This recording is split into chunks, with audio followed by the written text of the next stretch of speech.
Oi gente, tudo bem com vocês? Aqui que está falando é o Albert, contador da J Soluções, e começou o prazo para você declarar o imposto de renda da pessoa física, que vai do dia 15 de março até 31 de maio. Então, por esse motivo, fiz um apanhado das principais informações deste vídeo e vou compartilhar com vocês. Mas antes, não se esqueça de se inscrever no canal da J Soluções, marcar o sininho e dar um like, dar um joinha para a gente compartilhar esta informação.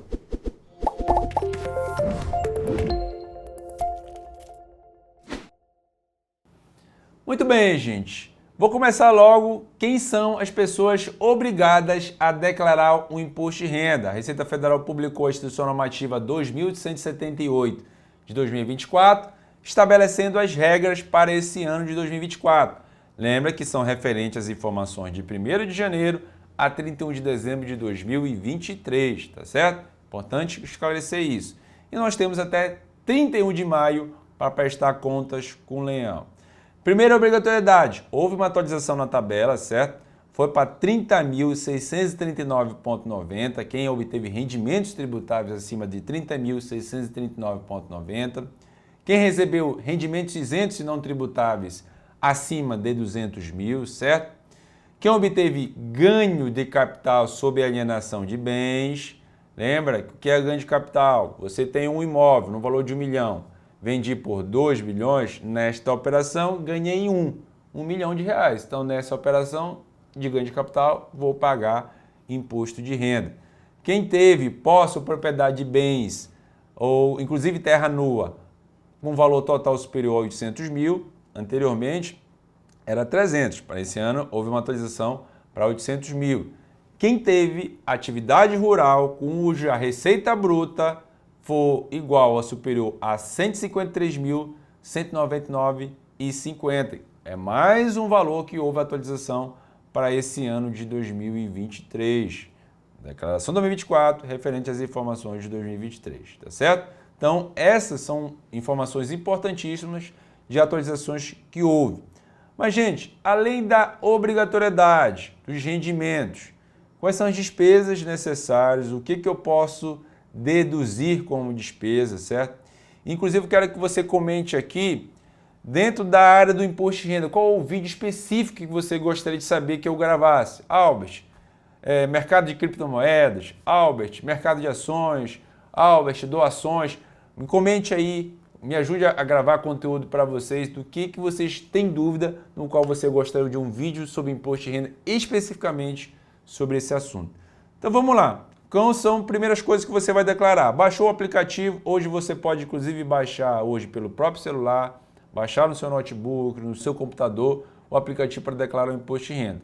Se você já tem a senha do GovBR, inclusive pode migrar essas informações pela senha do GovBR ou certificado digital, muitas informações já vêm pré-preenchidas nessas declarações. Por exemplo, os rendimentos do seu salário, se você tem 1, 2, 3 fontes de renda, essa fonte pagadora desse seu salário, ele vai ter uma obrigação acessória a cumprir. E aí essa informação já está disponível lá na declaração pré-preenchida.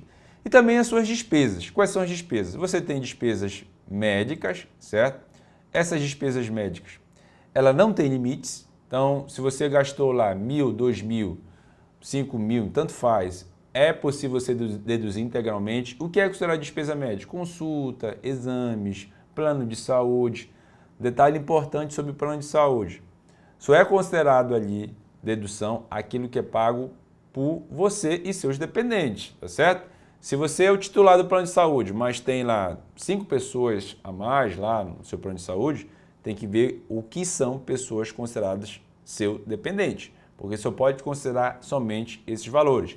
Digamos que você paga lá da sua esposa, do seu filho, mas somente o seu filho é seu dependente, você só pode considerar o seu e do seu filho. A sua esposa não tem como considerar, tá bom? Então, muita atenção referente a essa questão do imposto de renda.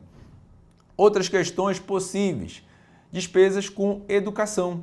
Educação também é possível você deduzir.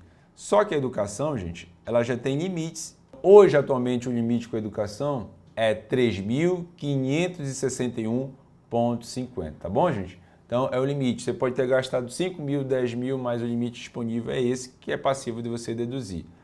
Outra situação que pode deduzir, são previdências privadas. Se você paga uma previdência privada, também é possível você deduzir sobre a base de cálculo do imposto de renda. Outra questão que pode deduzir também é seus dependentes. E quais são esses dependentes? Vou trazer aqui para vocês. Companheiro com o qual você tenha filho e que viva com mais de 5 anos ou cônjuge, filho enteado até 21 ou filho enteado cursando ensino superior ou escola técnica de segundo grau até 24, certo? Filho enteado com deficiência de qualquer idade, quando sua remuneração não exceda as deduções autorizadas por lei, dentre outras opções que nós temos considerados como dependentes. Mas atenção, existe uma diferença entre dependente e alimentado. Se você paga a pensão, ele é alimentado, você vai ter que informar os dados lá do alimentado, os dados da pensão alimentícia. E dependentes são aqueles que, logicamente, você informa lá na ficha própria de dependente e informa as despesas que você paga lá para o seu dependente, com saúde, com educação, que são permitidas você deduzir. Lembrando também, se o seu dependente lá, você declarou ele como dependente, não só as despesas, mas se esse dependente tem alguma fonte de receita, você tem que declarar lá esses rendimentos também desse seu dependente, porque isso poderá cair em malha fiscal, tá? Muita atenção nisso, é muito comum a gente observar também isso acontecer, certo? Então, gente, tirando essa questão das despesas, outro fator importante para passar para vocês é em relação às aplicações financeiras, aos empréstimos, aos bens, enfim, tudo isso é passível de você prestar contas com o fisco? Sim, existe campo próprio para isso, certo? Você tem que solicitar junto ao seu banco o demonstrativo para você fazer essas informações bancárias. Qualquer tipo de aplicação financeira que você fez, certo? Sendo mercado de ações, sendo rendimento fixo, renda variável, isso tudo é passível você declarar, certo? Muitos desses impostos de renda, inclusive, são na fonte. E aí você tem um demonstrativo bancário para fazer essa declaração de imposto de renda. Em relação aos seus bens, vai gerar imposto por declarar? Vou ter alguma penalidade por deixar de declarar? Bem, não existe previsão legal isso, tá certo, gente? Mas sim, você tem que declarar seus bens e, lógico, esses bens compatíveis com a sua renda, né? Por exemplo, se você for vender um bem, certo? Se você for vender um bem, você tem que ter esse bem no seu imposto de renda. Como é que você vai vender uma casa se você não tem essa casa para efeito fiscal, certo? Então é interessante a gente repassar essas informações para vocês. E, por favor, muito cuidado, gente, com o processamento dessa declaração, com as malhas fiscais. Se você cair numa malha fiscal, não é o fim do mundo.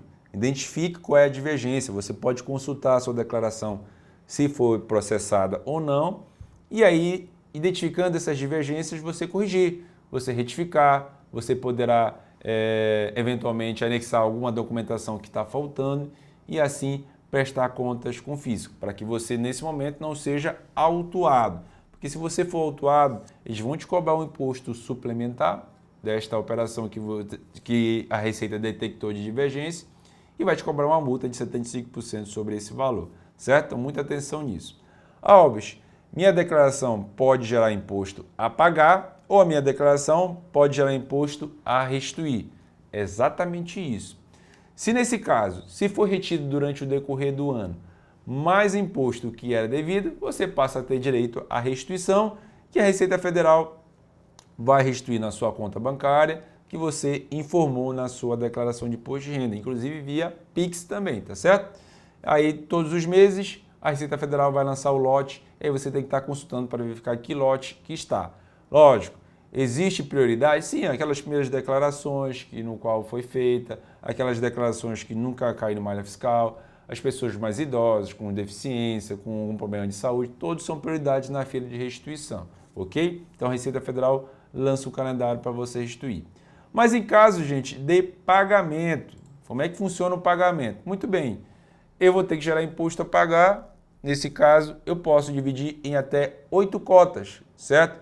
Primeira cota já dia 31 de maio e a última cota 27 de dezembro. Então, poderá dividir em 8 cotas o imposto a pagar, ok? Isso tudo atualizado pela taxa Selic. Então, dependendo do valor do imposto, você pode sim fazer o seu parcelamento. Então, gente, de De uma maneira geral, nós temos a obrigatoriedade, nós temos as despesas passíveis de você deduzir, nós temos os nossos dependentes, temos informações de bens, informações bancárias, mas no final de tudo, tenha atenção às malhas fiscais. Tenha atenção com as informações que você está passando. E se você tiver dificuldade, procure um contador, procure uma pessoa que possa lhe auxiliar para preencher. Muitas vezes os próprios contribuintes fazem a sua declaração, certo? Normal, se tiver um pouco de conhecimento contábil técnico, preenche e informa. Se você esqueceu algum documento e você identificou, retifique, ainda dá tempo de você corrigir. Lembra que você tem até 31 de maio para fazer a sua declaração. Nós temos aí, nós estamos em abril e aí tem mais maio para você fazer a sua declaração. Mas caso você caiu malha fiscal, é a possibilidade também de você comprovar os fatos? Comprove. Isso tudo é passivo de uma malha fiscal e tudo é passivo de você também resolver, tá certo, gente? E se você tiver dúvidas, mande pra gente, passa pra gente qual o conteúdo que você deseja que a gente compartilhe, que a gente vai gravar e repassar para você.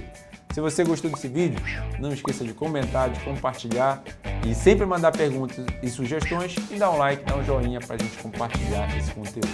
Um abraço, gente, e a gente se vê.